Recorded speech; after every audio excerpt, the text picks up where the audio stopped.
Saravana Bhavaye Namaha. Humble salutations and welcome to a truly unique Sunday Sadhana special.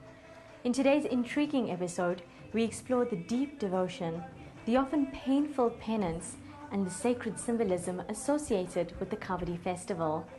Synonymous with Lord Muruga worship and among the largest Hindu festivals observed in South Africa, the story of Kavadi is a story of how the most ordinary of devotees can tangibly experience the most beautiful. Muruga yenum namangal mulbu seida vazhikku tunai aval panniruthanam bayanda thani vazhikku tunai vadivelum sengodan mayuramume.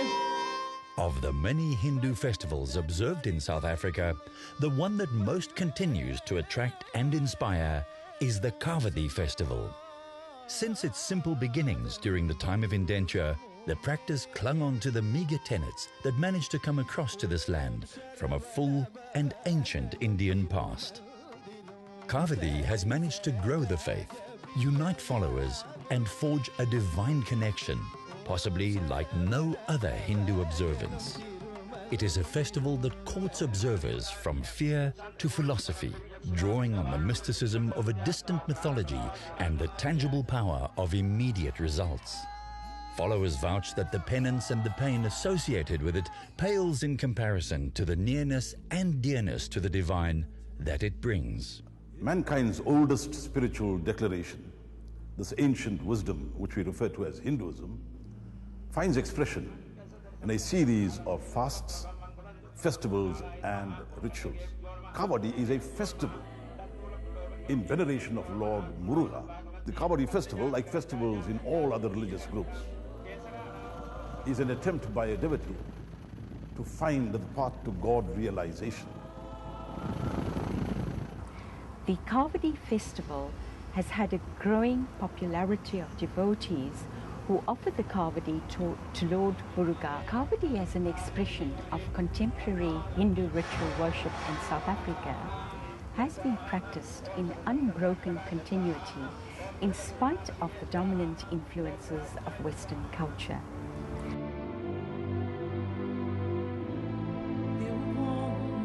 Lord Muruga means most beautiful, celestial beauty.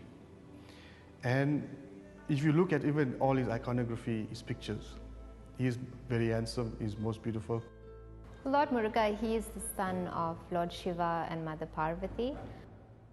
It is said that he was created from the 6 sparks of Lord Shiva's center third eye. He was created to defeat the demon Surapadman.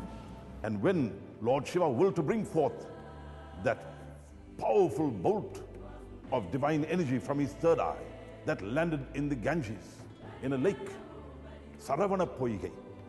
And that's why Saravana is one of the names given to Lord Muruga also, because when this lightning bolt landed in this pool in the Ganges, it broke out into 6 smaller bolts of fire, burning, and he's called Agni Darbar, meaning he rose out of fire to destroy evil.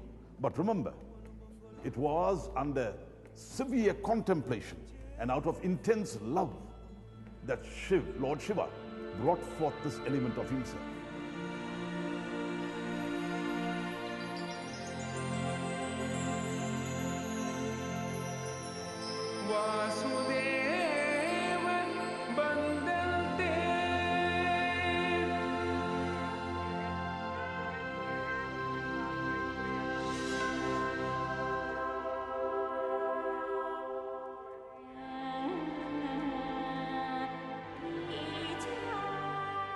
Now, one looks at the origins of this ancient practice, then it is only the scriptural injunctions that will be our best guide. And in terms of Kavadi and Muruga worship, it is the Kanda Puranam. The Kanda Puranam is one of the Puranas written by sage Veda Vyasa. And it narrates very, very vividly Muruga's appearance on earth. It's a very beautiful story when you look at the ritual surrounding Lord Muruga, we find that, when the start of the festival, they will always raise a flag which has the rooster as an emblem. And he's seated on a peacock as his vehicle, which tells us that, a rooster is a very vigilant animal. And when you raise that rooster to the height of the flag, to the pole, which is like almost in line with the dome, it's telling us we need to be very vigilant in our spirituality, in our daily lives. We need to keep our mind very focused, active. And Lord Muruga using the peacock as the vaganam. A peacock is an animal full of pride, ego. And by him using that as seated on it and using it as his vehicle, he's harnessing that and making it a humble animal. So we need to keep our mind at ease. So if we can keep the mind under control, like how Muruga keeps the peacock, the ego under control. There is a special mantra that focuses on the veil as a pivotal symbol in Muruga worship. And it goes as follows: Veil undu vinayille, mayal undu bayamille, guru undu kureyille, velum mayalum tunai.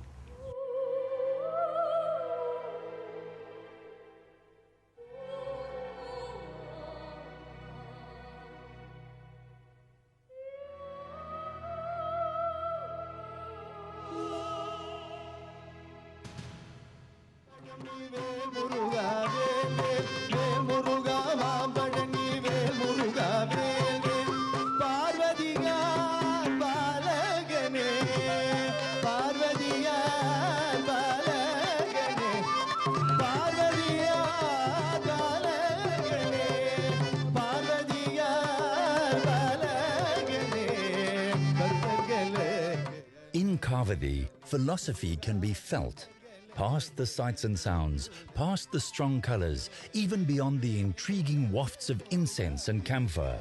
Every icon associated with the observance bursts with the allure of another worldly experience.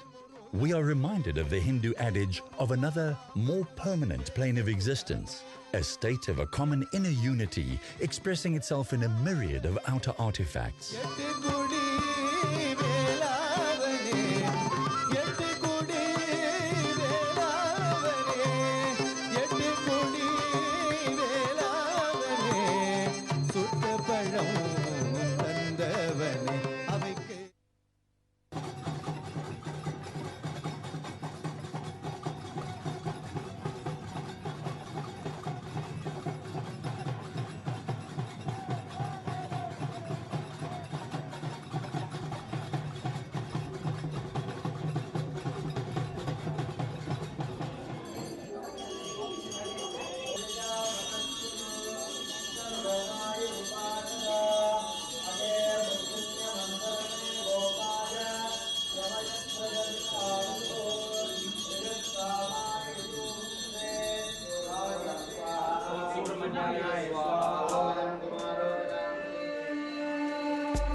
It is full of color, excitement, enjoyment. It's a mosaic and tapestry of different colors, from the fresh flowers to the clothing, to the different aspects of the festival, from the decorations of the chariot to the insignia on the bodies, and it's the smells of the scent, the ashes, the perfume from the flowers, the rose water. And the whole vibrations, the bhajans will start, and it's such an amazing experience. And then when the main chariot obviously leaves to the temple and the main Kavadis, everybody else follows, and it's just a beautiful experience. It can be a 32-degree day and you don't even feel it. Arohara, Arohara Muruga. Now the word Arohara, Ara refers to Lord Shiva, and Arohara means praise be to the Lord of Shiva.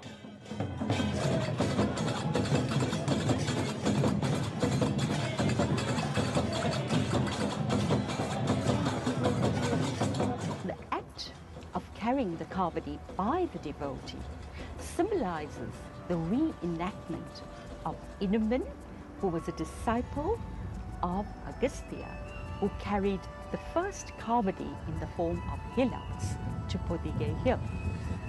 The Kavadi festival, as much as it is so full of this festivity and all this joy, etc., it is also has a very, very important message for the devotee and for humanity as a whole. The main aspect of the Kavadi festival would be to carry this Kavadi from the riverbank into the temple, where we would then offer that milk which he had carried through this journey onto the deity of Lord Muruga. And this is symbolic of our lives in itself. And throughout our lives, we come across many challenges. But for us to enjoy that bliss, which is the final liberation, to merge with the Lord, we have to undergo this journey, as Sri Krishna says, as a yogi. The Kanganam is tied on the wrists of the Kavadi bearers, the chariot drawers, and the Palkudam bearers as a reminder to refrain from all their negative thoughts, words, and deeds. You get so involved spiritually in the whole procession of Kavadi, carrying that you don't even feel the weight of the Kavadi itself, because you focus on Lord Muruga during that time. And at the end of it, when that milk is poured over him during Abhishekam, you feel a sense of peace within yourself, in your mind, body and soul. The Kavadi, which actually means a instrument of balance. And the devotee needs to carry this very carefully, without spilling any of that milk, which is pure offering to the Lord throughout this journey. And by him concentrating, irrespective of what the path is, stones, could be thorns, could be the extreme heat, cold, could be the rain. But he needs to have his focus, he needs to ensure that the Kavadi is balanced. And when he reaches the temple, it is a beautiful sense of fulfillment. It is it's an achievement, and it's a state of absolute bliss, because he had taken so much of time to prepare. Such preparations assist the devotee in their level of spiritual consciousness, and it also prepares them psychologically and physically for the piercing on the main Kavadi festival day. The offering of fruit by the devotee symbolizes the surrender by the devotee of the fruits of all their actions in life, thereby embodying or incorporating the spirit of the true Karma Yogi.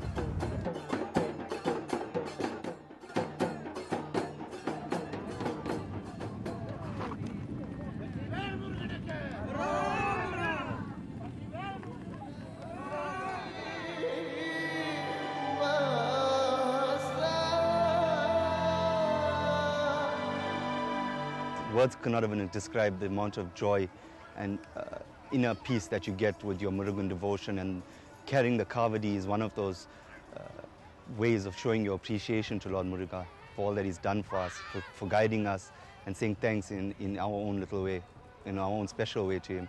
Because he doesn't ask for much, but what he does ask is for us to show him that love and devotion. I think it's that overwhelming feeling that you have inside you, the joy, the love, the appreciation, all that feelings built together is what brings that chariot home to him, to pour your milk on him. I can countless times where he's been there for me and he's blessed me in so many ways that I can't even count. And all I know is whenever you are in need, all I do is put whatever worry or thought I have at the feet of Lord Muruga, and he takes me through it. He will guide me. He will be there at the end. There are thousands of people walking in the ground, and if you look at it, each one is in their own space, and you find that the normal devotee will be walking, very much celebrating and enjoying the sights. But then you get those devotees who have taken to another level. Some of them have, started fasting like 40 days or so many weeks before the festival, undertaking a certain amount of austerities, and they are focused on achieving something out of this Kavadi. Because if you look at the type of activities they engage in, for example, walking on their nail shoes, piercing their bodies, being pierced, it's not something that you and I can normally just do. So they have transcended the body consciousness. I can just say that the person who's pulling those chariots has a lot of faith in what they're doing, and they don't bleed. There's no sense of pain coming from the individual, and most of the time they are in a state of trance. So it's quite amazing to watch. Trance is not an uncommon phenomenon. It is a phenomenon that is to be found in many parts of the world. But in the case of the Kavadi that's carried from Muruga, you will notice a wide array of trances that make their presence felt on that particular day. It is the incense that is burning all over the ground. It is the chanting of the mantra, Vel Vel, Vetrivel, Arohara Muruga, and the singing of devotional hymns, the music, the bhajan singing, and the smoke from the campfire. Everything here actually allows an individual who is immersed in this bhakti to fall very easily into the state of trance.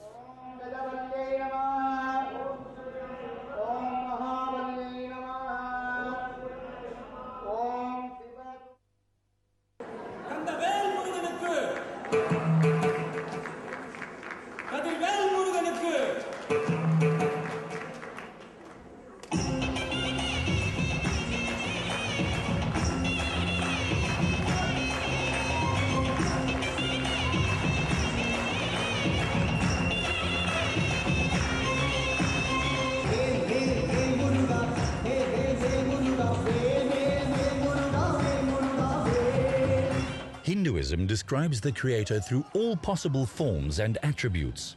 Muruga literally describes the divine as being most beautiful and is often portrayed in folklore and theatre. The depths of scripture come alive on stage and understanding is kindled and fostered.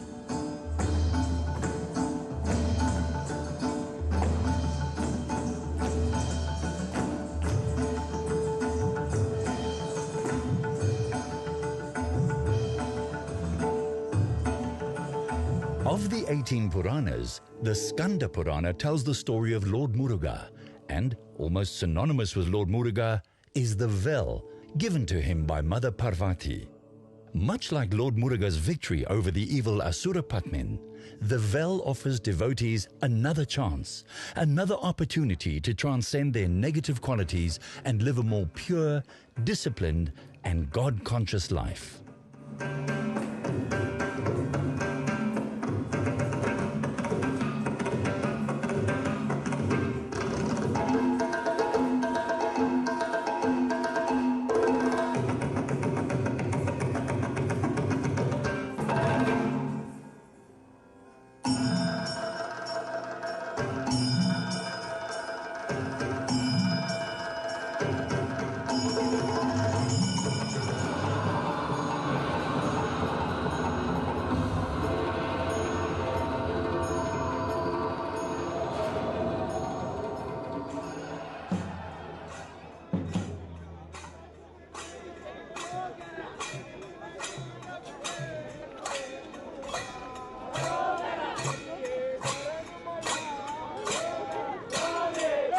The integral thing about Kavadi is the faith and devotion aspect of the Kavadi.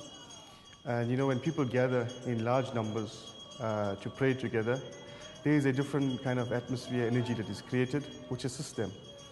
The aspect that gives this festival so much of power is that the collective prayer, the collective consciousness that comes together, one pointed devotion to God. It's basically giving thanks to Lord Muruga. A lot of people carry it for various other reasons. Maybe they have an illness, they want to lay their burdens at the feet of Lord Muruga. Last year, I was set to pull my chariot in January and I had an accident breaking my leg in November. I took off my cast 1 week before, for 5 days actually, before we pulled the chariot was going to be pulled. But because there's something inside and that inner self-belief that you have in Lord Muruga that you can't even explain to people because it's something that it's personal, it's intimate.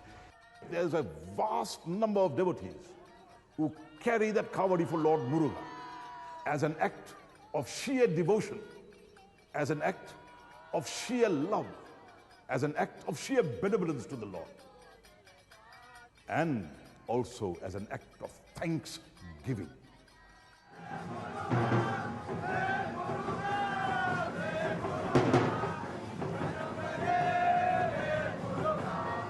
At the end of the Kavadi procession is the symbolic offering to Lord Muruga, the sacred offering that was sanctified, sealed, and carried by the devotee is now offered with humility at the feet of the Lord.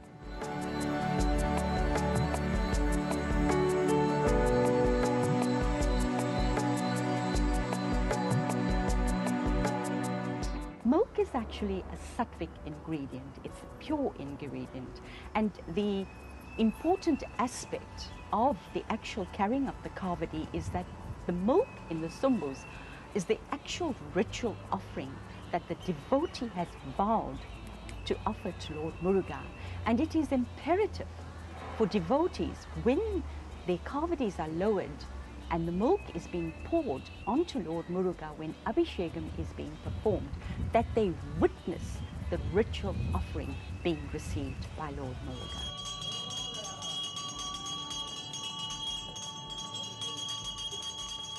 That rooster is the symbol of victory, of the forces of good over the forces of evil. Because when Lord Muruga eventually slayed Asurabatman, the Lord was still so merciful, and he allowed one half of Asurabatman to take the form of the rooster, and that rooster flies so splendidly on Muruga's victory flag. The other half became the mayal, or the peacock as we know. So it is pride on the one hand and ego on the other. And ego is different from love. Love is known to give, and love always forgives. But the ego in man is known to get, and the ego even forgets where it gets from.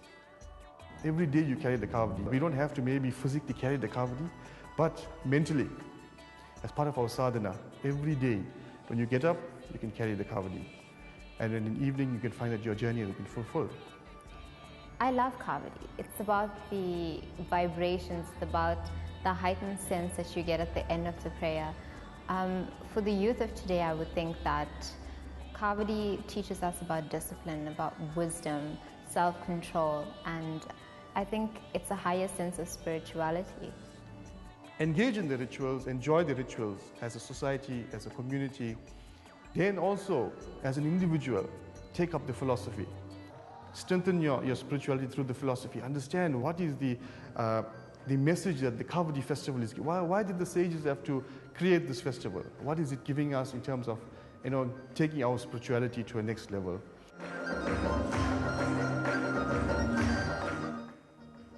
One needs to understand that God realization is not an event. It is a process of doing good, being good, and always keeping God foremost and fixed in your mind. It is only through sheer bhakti or devotion that one can actually realize God. The growth from the legends to the lessons is Kavadi's unique key to the unity it has fostered between the many fractures and fissures that exist under the banner termed Hindu. Moreover, today in this country especially, we see devotees of all castes and creeds, all colors and kinds, flocking to be subjected to the self-punishment and stringent rules associated with Kavadi, and growing into that universal understanding of a faith termed Hindu.